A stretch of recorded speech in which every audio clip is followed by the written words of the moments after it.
bisa punya masa depan sendiri juga, maksudnya nggak jelek-jelek amat gitu ya. Kita bisa jadi penulis lepas untuk budaya, misalnya seperti contohnya ini Kak Rahman dan kakak-kakak yang lain. Mereka ini pejuang budaya dan pegiat budaya. Nah, yang orang lain mungkin nggak terpanggil kalau nggak ada uangnya, ya kan? Nah, jadi hal-hal seperti ini adik-adik harus tumbuhkan minat. Pertama, minat ke budaya dulu ya, terhadap benda-benda cagar budaya, terhadap peninggalan-peninggalan lama, terhadap adat budaya dan sebagainya. Jadi misalnya ada yang mau sunat rasul atau mau turun ke air gitu ya Bu ya. Semua itu boleh menjadi pelajaran untuk mengambil ininya gitu. Boleh adik-adik yang berbakat menulis boleh menulis bahwa di Kampung Sapi atau di kampung lainnya ada satu adat begini-begini. Tulis aja dulu, nanti baru diperbaiki tulisannya dikit-dikit begitu. Jadi dengan kita mengasah diri, insya Allah kita jadi lebih bisa, lebih pintar begitu. Jadi nggak selalunya, apalagi sekarang kan untuk jadi ASN atau pegawai negeri itu sulit, cari pekerjaan juga sulit. Tapi kalau dengan begini kita tuh freelance istilahnya ya, kita bebas terhadap diri kita sendiri. Tulisan kita ini akan bisa diupload, akan dibayar. Kita juga bisa bekerja sama dengan Dinas Pendidikan dan Kebudayaan, melaporkan hal-hal. Oh di sini ada situs baru, ada apa yang ini ya Kak Rahman ya.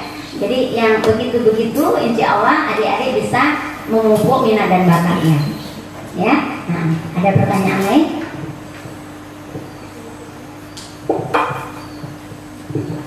Alhamdulillah selamat. Paham budaya? Apa itu budaya?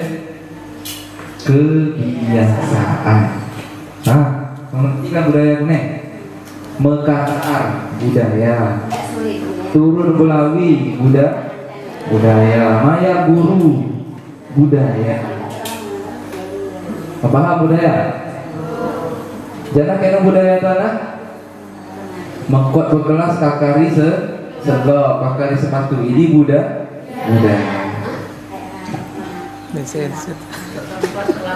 Ada pertanyaan lain? Nggak ada pertanyaan. Maunya ditanya, malas bertanya. Jangan cuma mau ditanya apa kabarnya, sesekali tanya orang apa kabar. Silakan sekarang bertanya. Ada lagi yang ingin bertanya? Sudah tidak ada lagi? Yakin? Nanti nyesal. Sudah? Bagaimana? Langsung ke materi selanjutnya. Mungkin ada pesan-pesan akhir Bu sebelum masuk ke materi selanjutnya.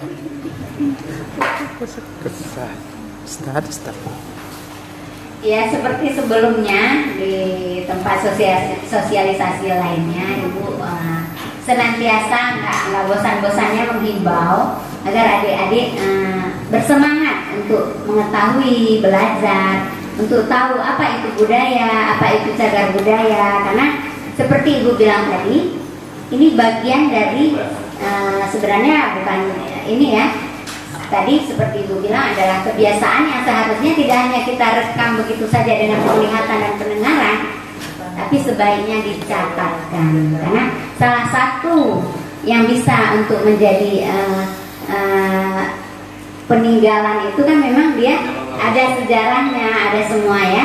Jadi seperti kemarin Ibu ikut acara dengan Kemenkumham, Kementerian Hukum dan HAM Aceh, bahwa salah satu ikhtiar kita adalah untuk mencatatkan atau mendaftarkan adat budaya kita atau kreativitas kita di sini, bahwa ini identitas dari Klut Timur. Misalnya kita ajukan tarian Landok Samport adalah tarian khas nenek moyang dari daerah Klut Timur. Nah, itu kita ajukan ke Kemenkumham, mereka akan urus ke Jakarta, maka akan keluarlah nanti bahwa daerah lain tidak bisa mencaplok, misalnya Takengon yang agak mirip-mirip mungkin ya akan mencaplok bahwa Landok Samport ada juga di sini, tidak bisa, walaupun melalui sidang sekalipun, karena ketetapannya bila sudah keluar izin dari kementerian bahwa itu adalah kepunyaannya, identitinya daripada Kub Timur atau daerah-daerah tertentu lainnya, misalnya juga seperti Taripo, Ratuh Jaro dan sebagainya, itu adalah bagian dari penetapan ciri khas daerah kita. Begitu juga dengan Butiran atau Sulaman atau rumah Rungko, itu bisa kita ajukan begitu. Nah, jadi sama seperti yang kejadian kemarin, tarian apa ya yang diakui oleh daerah Benar Maria sudah ditetapkan oleh Kemenkumham, diprotes oleh daerah Takengon lainnya, tidak bisa. Mereka hanya gigit jari, walaupun sebenarnya daerah itulah yang awalnya tarian itu, tarian kepemimpinan itu. Nah, jadi kan betapa ketertinggalannya kita, Bu. Makanya pencatatan itu sangat penting. Jadi bukan kita melihat, oh ini ya budayanya. Iya, nanti 10 tahun atau 20 tahun ke depan nggak tahu lagi kita itu masih ada atau tidak. Makanya perlu dicatatkan. Jadi sebenarnya salah satu yang bisa untuk menjadi cabang kita, menjadi minat dan bakat kita untuk di bidang budaya ini adalah bagian pendataan di daerah. Kenapa? Karena daerah kita kan luas. Di daerah desa A dengan desa B bisa berbeda cara memasak gulai pakisnya. Itu masuk, Bu, dalam catatan, walaupun mungkin sepele gulai pakis gitu ya. Tapi gulai pakis di daerah A dicampur dengan rebungkah atau dicampur dengan bungongkala, apa itu namanya, kincung ya. Ya kincung. Tapi kalau di daerah lain hanya pakis saja dengan ikan asin. Jadi itu menunjukkan ciri khas masing-masing. Jadi harus didaftarkan, walaupun hanya gulai pakis, kelihatannya sepele, Ibu. Kemarin ini pernah dilombakan di Sabang Fair, itu gulai belangong dimenangkan oleh Lembagi. Tapi kalau dimenangkan saja tidak cukup, kata Kak Kanwil Kemenkumham kemarin. Kenapa? Karena lama-lama setelah 20 tahun ke depan itu resep sudah berubah, gulai belangongnya sudah berubah, tidak dicatatkan, tidak dipatenkan, istilahnya dipatenkan. Jadi setelah dipatenkan, ditabalkan bahwa gulai belangong adalah daerah khas Aceh Raya misalnya ya. Padahal Aceh lain juga punya, cuman berbeda pada bumbu. Daftarkan lagi yang punya kita berbeda bumbu tadi, begitu. Jadi itu adalah ciri masing-masing daerah. Mungkin mirip-mirip, sama seperti daerah Samadua, bahasanya Jameng ada gitu ya. Tapi berbeda pada logat dan dialog. Baiknya didaftarkan gitu. Nah, itulah PR kita semua supaya budaya kita tidak tergerus oleh zaman. Kemudian orang luar menjajah kita secara ya tidak menjajah seperti zaman dulu ya. Menjajah ya secara verbal begitu kan. Nah, jadi adik-adik harus sadar itu. Harus maksudnya mencintai budaya sendiri, mencintai budaya lokal. Jadi sebaiknya di rumah memang bahasaku tetap dipakai. Inilah sedang kita bicarakan juga di dinas, sama akan berencana juga akan bicara dengan eksekutif. Mungkin nanti akan ada ini ya, apresiasi dari mereka, mungkin akan dibuatkan kanun dan sebagainya kayak gitu ya, bahwa nanti ada satu hari memakai bahasa daerah, baik itu anak Jameng, bahasa Klut, bahasa Aceh. Karena kita terus terang menarik Aceh Selatan. Aceh Selatan ada 3 Ibu etnisnya. Kalau yang lain semua bahasa Aceh kalau kita ke sana. Aceh aja yang berbeda adalah logatnya. Karena kalau kita ke sana, oh pasti ini dari bahasa Acehnya Klut nih. Oh ini bahasa Acehnya daerah Sigli nih, kayak gitu. Ini daerah Rosmawe, begitu kan. Jadi dari dialek saja mereka sudah bisa menandakan. Artinya apa? Itulah identitas kita, budaya tadi. Nah, tapi identitas itu akan tergerus oleh waktu apabila kita tidak catatkan, tidak kita patenkan. Memang ya kayaknya ringan-ringan aja, biar aja lah bahasa aja pun kan gitu ya.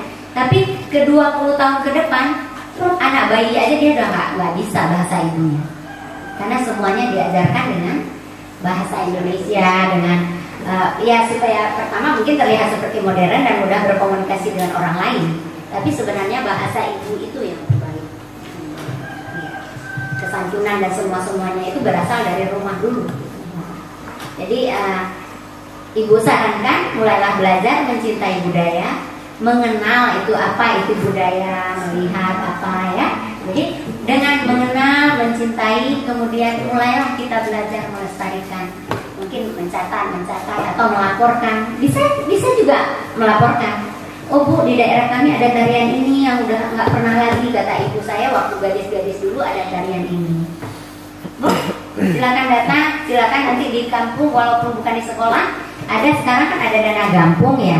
Ada beberapa desa yang melaporkan ke kami, mereka punya sanggar, gampungnya punya sanggar, sehingga kadang-kadang Gampoa diundang sampai ke Mekeh untuk tarian mereka. Kenapa diundang ke Mekeh? Ada orang pun yang sudah tinggal di Mekeh, kepengen ada tarian kampungnya di sana, jadi mereka diundang, gitu. Jadi ini bukan semata soal uang menurut ibu, tapi adalah kecintaan kita pada budaya, kecintaan kita pada warisan nenek moyang kita. Itu aja yang dapat ibu sampaikan. Mudah-mudahan menumbuhkan minat adik-adik semua pada budaya dan mencintai juga mempertahankan. Ya, terima kasih. Assalamualaikum warahmatullahi wabarakatuh. Waalaikumsalam warahmatullahi wabarakatuh. Terima kasih kami ucapkan kepada ibu yang sudah menyampaikan materinya, dan terima kasih juga pada adik-adik semua yang sudah mendengarkan. Ya.